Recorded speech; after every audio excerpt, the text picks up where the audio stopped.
Hello सर्वांना. बघा, माणूस आहे ना, नातेवाईकांमध्ये ना इतकं खोटेपणा करतं ना, गरीब श्रीमंत हे करतं.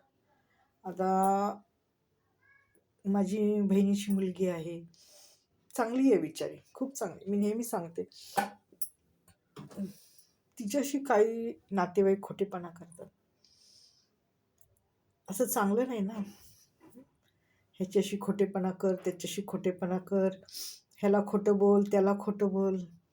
अरे काय तुमची जिंदगानी, हां? कुठं फेडणार ही? नातेवाईकात खोटं बोलायचं, ह्याला खोटं बोलायला सांगायचं, त्याला खोटं बोलायला सांगायचं. मी तर सांगते ना, माझी तर मुलगी आहे ना, ती तर आता इतकं लबाड बोलायला लागली, इतकी खोटारडी झाली ना, त्यामुळं तिच्यात आणि माझ्यात काही नातेसंबंधच राहिला नाही. मुलगी म्हणण्याच्या लायकीची राहिली नाही ती. इतकी खोटारडी, बापरे! आयुष्य तिचं खोट्याने भरलेलं आहे नुसतं.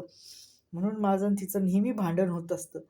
तिला कोणी काय सांगितलं ना, खोटं बोलायचं, ते लबाड बोलायचं, लपवून ठेवायचं.